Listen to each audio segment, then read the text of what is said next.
akwatidde ekibiina kya National Unity Platform bendera ku ntebe y'obukulembeze bw'eggwanga.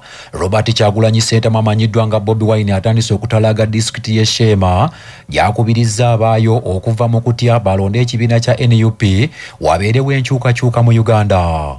Kyagulanyi Ssentamu bw'abadde ayogerako n'abawagizi b'e Sheema ategeezezza abeeyo nti ennaku gye bayitamu ey'obwavu agimanyi bulungi, era ne mu bitundu by'eggwanga ebiwera gy'atalaaze ng'anoonya obululu embeera asanze yeemu n'abasaba obutaggwaamu ssuubi wabula abakuutidde balonde ku lunaku lw'okulonda ate balonde abakulembeze ab'omuzinzi.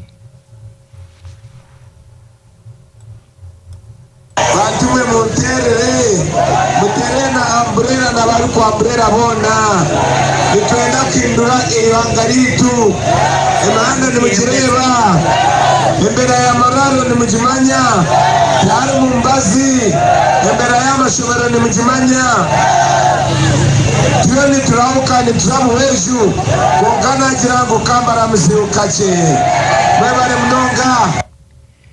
Ebyo nga biri bityo kyaddaaki omulamuzi wa kkooti ente erya Ntonde Ramadhan Akiki Wandera ayimbudde bannakibiina kya NUP 2 ku 5 abaguddwako emisango ebiri omuli ogw'okubba essimu n'okukuba omusirikale wa poliisi nga bano emisango baagizza ng'ennaku z'omwezi 4 omwezi guno Kyagulanyi Ssentamu we yali anoonya akalulu erya Ntonde. Abayimbuddwa ku kakalu ka kkooti kuliko Kisitu Godfrey, Nembayo Richard, Atendya Siima Nelson, Azamu Ayisiga, Kigozi Amidu bo basindikiddwa mu kkomera lya gavumenti erya Kabula Prison okutuuka nga 17 omwezi ogujja ogw'e12.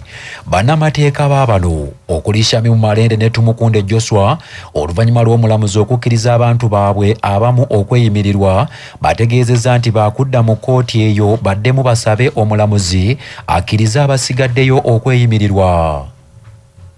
Abantu baffe baleeteddwa 5 ne bateekebwa ku files 2 nga twabategeezezza, naye bano abantu baffe 5 tusobodde okubeera nga kkooti ewaddeko abantu 2 bail okuli Kisitu Godfrey ne Membayo Richard. Kkooti bakkiriza okweyimirirwa nga Kisitu emugambye asasule ssente z'obuliwo $5 ne $1.5 kuba mweyimiridde ezitali za buliwo. Obutakkaanya n'okusika omuguwa byeyongedde mu bannakibiina kya NRM n'abakuumaddembe Ejjinja ku kifo balina okukuba olukuŋŋaana okwanyiriza omukulembeze w'ekibiina kya NRM era omukulembeze w'eggwanga Yoweri Kaguta Museveni Tibwabulwa asuubira okubeera mu bitundu by'e Busoga ng'ennaku z'omwezi 21 omwezi guno. Ssentebe wa NRM Ejjinja Batwala Moses agamba nti baagala olukuŋŋaana waakiri lubeere e Kagoma basobole n'okulambuza omukulembeze w'eggwanga ekitebe kyabwe ekitannaggwa kuzimbibwa nga baagala abawa obuyambi. Era butiperaano timu tudisimbwire tumaze okuyimbula peraano niiraalo okuba nti ejja kubaawa laale pulezidenti ngaidye nga Jinja district ife tulinkoma nti ebizibu bya tulina ebya Jinja district site erina ebyayo twena tulina ebyaife kubanga n'essaawa dino nze ntyama mu site tuliko na pulezidenti aidde alinga mu kizibu kyaife. Ekyokubiri tulina industrial park gye tuli kwenda wane Mutayi ebenga esimbulwa waliwo ensonga letubona nga titwidadiri kudandirewa titwidadandirire mu site nga dina okwire no kutaka tudandire wano.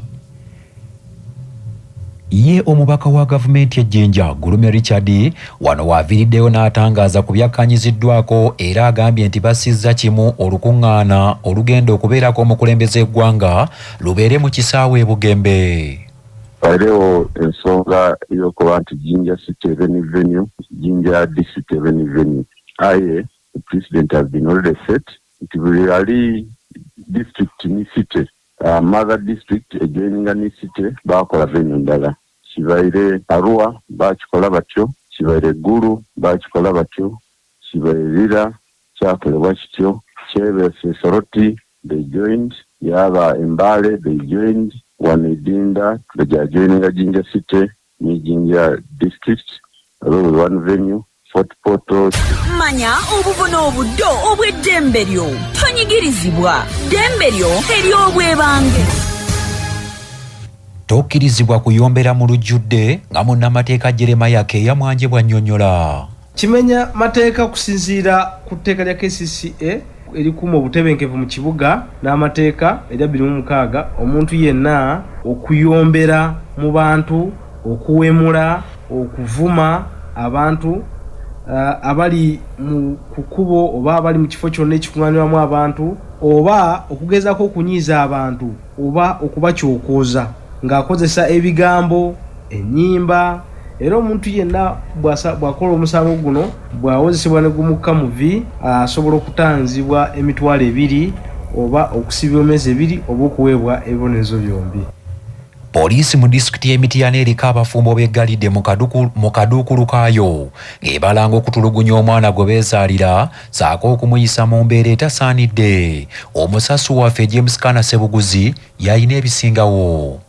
Poliisi beggalidde ye Vincent Sekawaya ne mukyala we Mariam Mirembe abatuuze ku kyalo Mbalala ekisangibwa mu ggombolola y'Ekikandwa mu disitulikiti y'Emityana.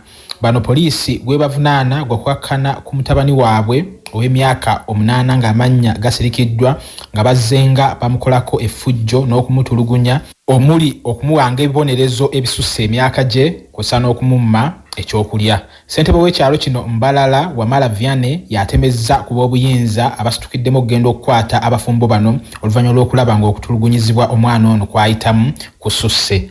Ayogerera poliisi mu bitundu bya Wamala, Senior Superintendent of Police Lameka Kigozi atubudde nti embeera mwe basanze omutono ebawalirizza n'okusooka okumutwalako mu ddwaliro abasawo bamwekebejje nga baabafumbo Vincent Sekawaya ne mukyala we Mirembe Mariam mu kaseera kano bakumirwa mu kaduukulu ka poliisi e Busunju era nga bakusimbibwa mu kkooti baguleko ogw'okuyisa obubi omwana gwe bazaala.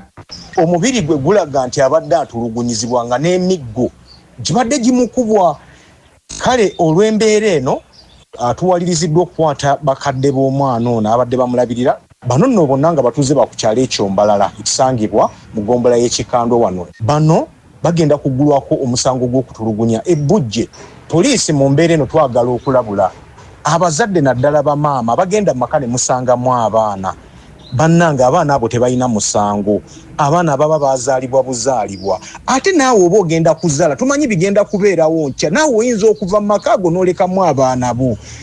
Kurashana 8 CBS FM James Kana Sebuguzi ndi Mityana. Ssaabakunzi w'ekibiina ekiri mu buyinza ekya NRM Dr. Rosemary Nansubuga Senninde asabye abatuuze b'omu disitulikiti y'e Butalejja okulonda Pulezidenti Yoweri Kaguta Museveni tibwabulwa mu kalulu akajja olw'emirembe n'enkulaakulana by'atadde mu Uganda.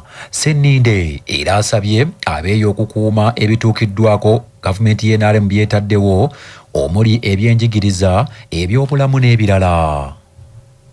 President okuva lwaleero zaatandika ali mu kusomesa busomesa bannayuganda ng'agezaako okulaga n'okulambika bannayuganda engeri gye tusobola okuva mu mbeera embi ey'obwavu, engeri gye tusobola okukwasaganyamu puroguramu za gavumenti, engeri gye tusobola okukozesa emirembe egyateekebwawo okusobola okweyamba n'okwekulaakulanya. Kale nno twagala nnyo okumwebaza olw'ekyo era buli asobodde okubeera ku lwaleze message zaafuna nkiwa omuntu yenna bw'aba ng'asobola okuzitwala ng'ekikulu toyinza kuddayo kyekimu.